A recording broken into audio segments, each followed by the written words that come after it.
by Bob Neufeld. The king of a great land died, and left his queen to take care of their only child. The child was a daughter, who was very beautiful, and her mother loved her dearly, and was very kind to her. And there was a good fairy, too, who was fond of the princess, and helped her mother to watch over her.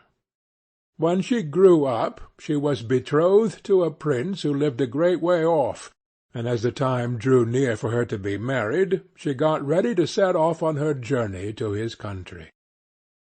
Then the queen, her mother, packed up a great many costly things, jewels and gold and silver, trinkets, fine dresses, and in short everything that became a royal bride. And she gave her a waiting-maid to ride with her, and give her into the bridegroom's hands, and each had a horse for the journey. Now the princess's horse was the fairy's gift, and it was called Falada, and could speak. When the time came for them to set out, the fairy went into her bedchamber, and took a little knife, and cut off a lock of her hair, and gave it to the princess, and said, "Take care of it, dear child, for it is a charm that may be of use to you on the road." Then they all took a sorrowful leave of the princess, and she put the lock of hair into her bosom, got upon her horse, and set off on her journey to her bridegroom's kingdom. One day, as they were riding along by a brook, the princess began to feel very thirsty, and she said to her maid, "Pray get down and fetch me some water in my golden cup out of yonder brook, for I want to drink." "Nay," said the maid, "if you are thirsty, get off yourself, and stoop down by the water and drink. I shall not be your waiting-maid any longer." And she was so thirsty that she got down and knelt over the little brook and drank. For she was frightened, and dared not bring out her golden cup. And she wept and said, "Alas, what will become of me?" And the lock answered her and said, "Alas, alas, if thy mother knew it, sadly, sadly would she rue it." But the princess was very gentle and meek, so she said nothing to her maid's ill behaviour, but got upon her horse again.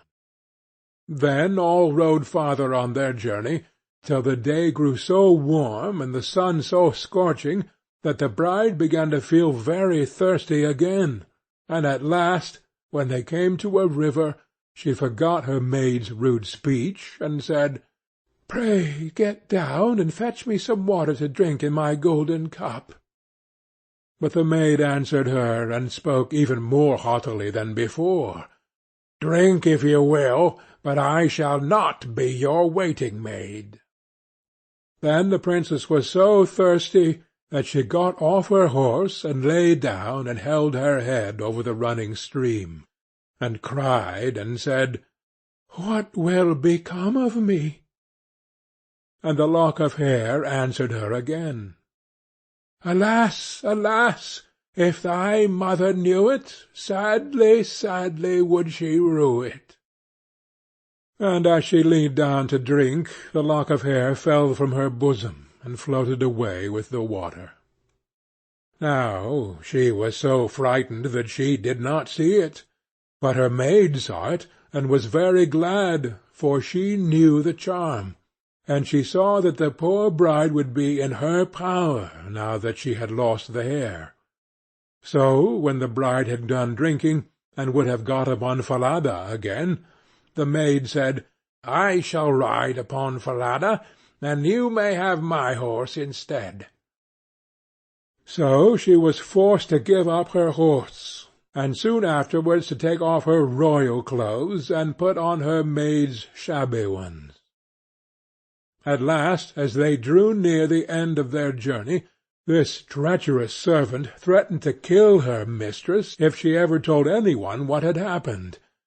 But Falada saw it all, and marked it well. Then the waiting-maid got upon Falada, and the real bride rode upon the other horse, and they went on in this way till at last they came to the royal court. There was great joy at their coming, and the prince flew to meet them, and lifted the maid from her horse, thinking she was the one who was to be his wife, and she was led upstairs to the royal chamber. But the true princess was told to stay in the court below. Now the old king happened just then to have nothing else to do, so he amused himself by sitting at his kitchen window, looking at what was going on, and he saw her in the courtyard. As she looked very pretty, and too delicate for a waiting-maid, he went up into the royal chamber to ask the bride who it was she had brought with her, that was thus left standing in the court below. "I brought her with me for the sake of her company on the road," said she. "Pray give the girl some work to do, that she may not be idle." The old king could not for some time think of any work for her to do, but at last he said, "I have a lad who takes care of my geese. She may go and help him." Now the name of this lad, that the real bride was to help in watching the king's geese, was Curdken. "Dear husband, pray do me one piece of kindness." "That I will," said the prince. "Then tell one of your slaughterers to cut off the head of the horse I rode upon, for it is very unruly, and plagued me sadly on the road." But the truth was, she was very much afraid lest Falada should some day or other speak, and tell all she had done to the princess. She carried her point, and the faithful Falada was killed. But when the true princess heard of it, she wept, and begged the man to nail up Falada's head against the large dark gate of the city, through which she had to pass every morning and evening, that there she might still see him sometimes. Then the slaughterer said he would do as she wished, and cut off the head, and nailed it up under the dark gate. Early the next morning, as she and Curdken went out through the gate, she said sorrowfully, "Falada, Falada, there thou hangest." And the head answered, "Bride, bride, there thou gangest. Alas, alas, if thy mother knew it, sadly, sadly would she rue it." Then they went out of the city, and drove the geese on. And when she came to the meadow, she sat down upon a bank there, and let down her waving locks of hair, which were all of pure silver. And when Curdken saw it glitter in the sun, he ran up and would have pulled some of the locks out, but she cried, "Blow, breezes, blow! Let Curdken's hat go! Blow, breezes, blow! Let him after it go! O'er hills and dales and rocks away be it whirled, till the silvery locks are all combed and curled." Then there came a wind so strong that it blew off Curdken's hat, and away it flew over the hills, and he was forced to turn and run after it, till by the time he came back she had done combing and curling her hair, and put it up again safe. Then he was very angry and sulky, and would not speak to her at all. But they watched the geese until it grew dark in the evening, and then drove them homewards. The next morning, as they were going through the dark gate, the poor girl looked up at Falada's head, and cried, "Falada, Falada, there thou hangest." And the head answered, "Bride, bride, there thou gangest. Alas, alas, if thy mother knew it, sadly, sadly would she rue it." Then she drove on the geese, and sat down again in the meadow, and began to comb out her hair as before, and Curdken ran up to her, and wanted to take hold of it, but she cried out quickly, "Blow, breezes, blow, let Curdken's hat go! Blow, breezes, blow, let him after it go! O'er hills and dales and rocks away be it whirled, till the silvery locks are all combed and curled." Then the wind came and blew away his hat. Then off it flew a great way, over the hills and far away, so that he had to run after it, and when he came back she had bound up her hair again, and all was safe. So they watched the geese till it grew dark. In the evening, after they came home, Curdken went to the old king and said, "I cannot have that strange girl to help me to keep the geese any longer." "Why?" said the king. "Because, instead of doing any good, she does nothing but tease me all day long." Then the king made him tell him what had happened. And Curdken said, "When we go in the morning through the dark gate with our flock of geese, she cries, and talks with the head of a horse that hangs upon the wall, and says, 'Falada, Falada, there thou hangest,' and the head answers, 'Bride, bride, there thou gangest, alas, alas, if thy mother knew it, sadly, sadly would she rue it.'"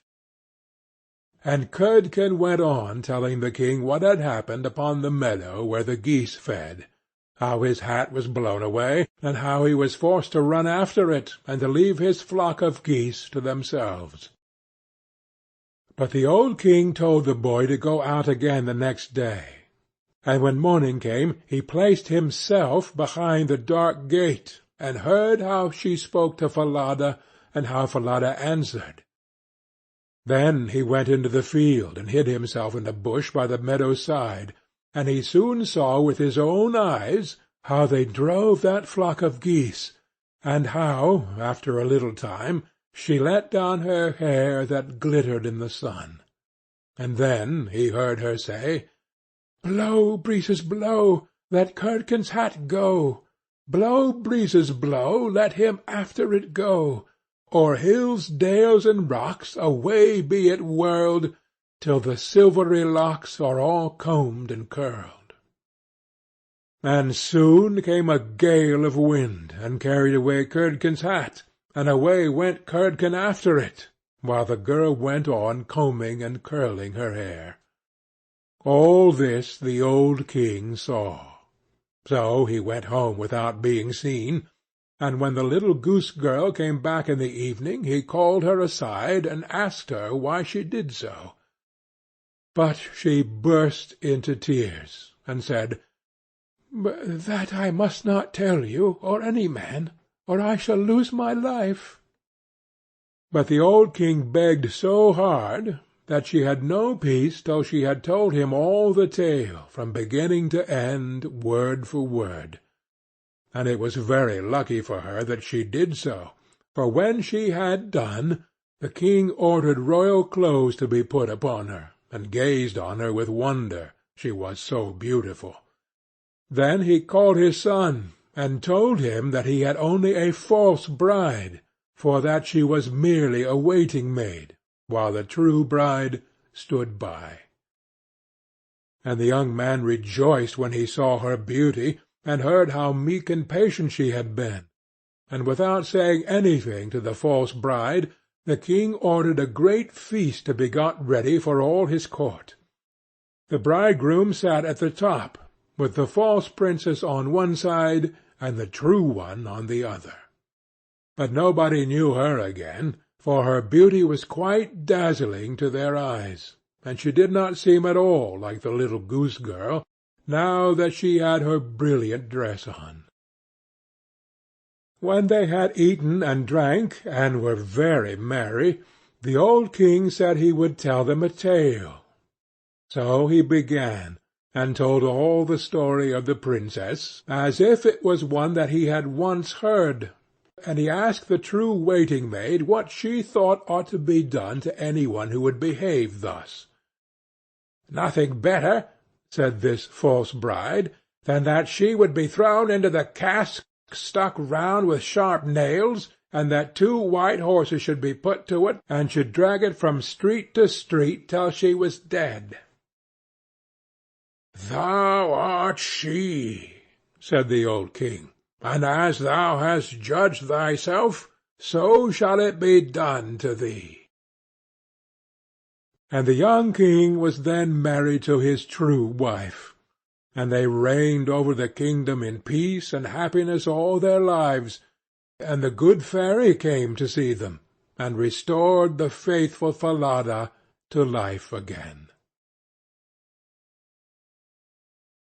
End of The Goose Girl.